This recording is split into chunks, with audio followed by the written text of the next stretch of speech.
ಈ ವಿಡಿಯೋದಲ್ಲಿ MCQ questions specially focused on website and web browser ಮೇಲೆ ಕೆಲವೊಂದಿಷ್ಟು ಕ್ವೆಶ್ಚನ್ಸ್ ನೋಡೋಣ. ಸೊ ಫಸ್ಟ್ ಕ್ವೆಶ್ಚನ್ ಬಂದು what is a website? So option A type of computer software, B a collection of related web pages, C hardware device and D programming language. So ಇಲ್ಲಿ option B is the right answer. A collection of related web pages ಅಂದ್ರೆ website means a collection of related web pages. So option B is the right answer. Option B is the right answer. Second question, which of the following is not a web browser? ಅಂದ್ರೆ ಕೆಳಗೆ ಕೊಟ್ಟಿರತಕ್ಕಂತ ಆಪ್ಷನ್ಗಳಲ್ಲಿ ಯಾವುದು web browser ಅಲ್ಲ? Option A Google Chrome, option B Mozilla Firefox, option D Microsoft Word and option D Safari. So ಇಲ್ಲಿ ಯಾವುದು web browser ಅಲ್ಲ ಅಂತ ಕೇಳಿದ್ದಾರೆ. So option C is the right answer, Microsoft Word. ಉಳಿದೆಲ್ಲವೂ ವೆಬ್ ಬ್ರೌಸರ್.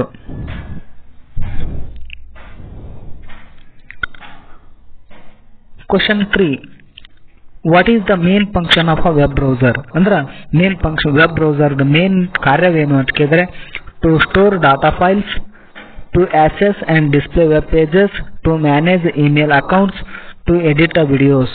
ಸೊ ಇಲ್ಲಿ right answer option B, to access and display web pages. The web browser ಪ್ರಮುಖ ಕಾರ್ಯ ಏನಂದ್ರೆ to access and display the web pages. So option B is the right answer.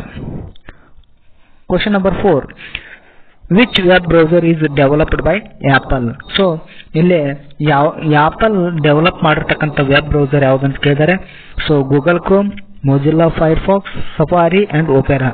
So ಇಲ್ಲಿ right answer Safari developed by Apple. And question number 5, which URL component specifies the protocol used to access a website? So options domain name, path, query, string and option D protocol. So the right answer option D protocol. Question number 6, what does HTTP stands for? HTTP stands for, so the right options are hypertext transfer protocol, hypertext transfer program, hypertext text protocol, hypertext transfer process. So the right answer option A is the right answer, hypertext transfer protocol. Question number 7, which of the following is a feature of web browser? ಕೆಳಗೆ ಕೊಟ್ಟಿರ್ತಕ್ಕಂಥ ಆಪ್ಷನ್ಗಳಲ್ಲಿ web browser feature ಏನಂತ ಕೇಳಿದ್ದಾರೆ sending a mails, creating a spreadsheets, managing a bookmarks and writing a code. So ಇಲ್ಲಿ right answer option C is the right answer, managing a bookmarks. Question number 8, which of the following actions can be performed by web browser? Editing documents, viewing web pages, compiling programs and designing graphics. So the right answer option B is the right answer, viewing web pages. Question number 9, what is the purpose of web browser cache? To store backup copies files, to speed up loading and frequently visited web pages, to manage the email attachments, to monitor network. So the right answer option B is the right answer, to speed up loading frequently visited web pages.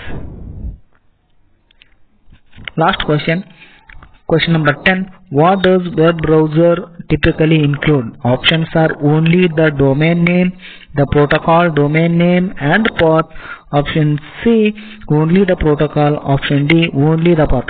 So the right answer option B is the right answer, the protocol domain name and path. So this is the right answer.